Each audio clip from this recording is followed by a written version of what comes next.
Hi everyone, my name is Asyafa Mutia Rahmadani Effendi. My matrix number is 204500 and this is my vlog video, my story.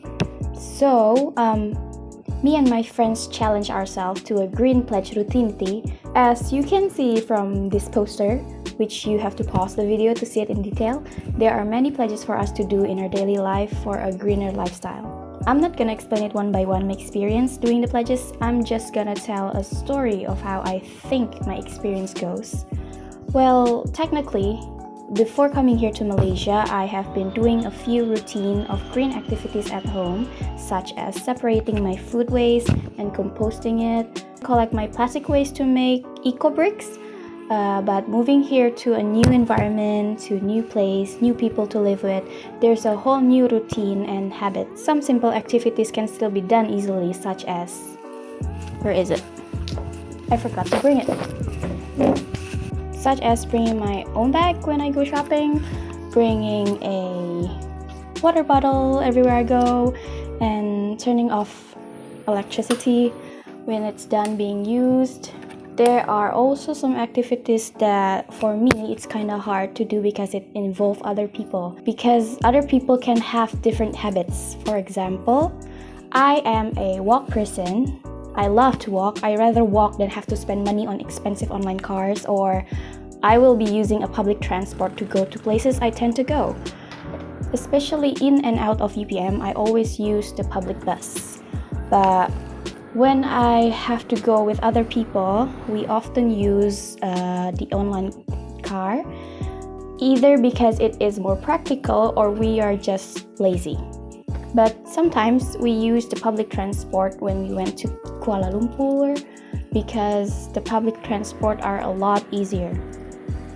I always love to walk, even though sometimes there are dogs around here, like wild dogs, and that's one thing that kind of made me a bit traumatized and not to go there by walking. So sometimes there's these other factors that make you do not want to walk again, do not want to take the same route again, and probably pick for something easier and more safer. So I think a safe environment really helps me to pick a decision to either walk or use a car. But again, in the other hand, the dogs are alive and the dogs have been live here longer than I am. So I don't know, maybe we have to live side by side, live peacefully, and maybe I have to learn not to be panicked when I encounter a dog when I walk. So that's one thing.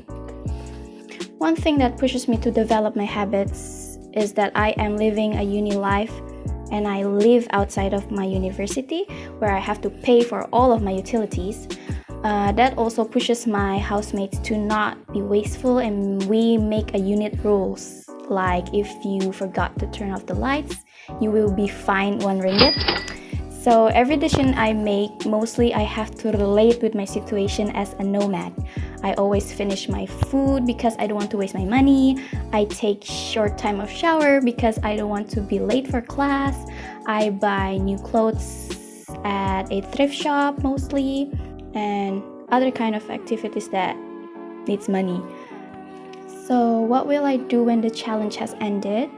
Well, I'm still going to do the things that have become a habit from the past, but I believe my habits will change as time goes by, especially if I encounter with something practical. Believe me, I will barely use the public transport when I go back to my hometown because I have my lovely motorcycle.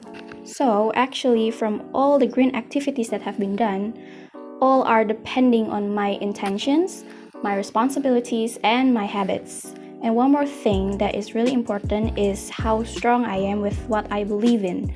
In other words, how to not be affected by other people. Because what I learned from this experience is that I cannot force people to go green or force them to follow my habits. But even though people's habits cannot be changed, they can be improved. And I always believe that people change people. One small effect to others can really make a difference for their life and also for the earth. Ciao!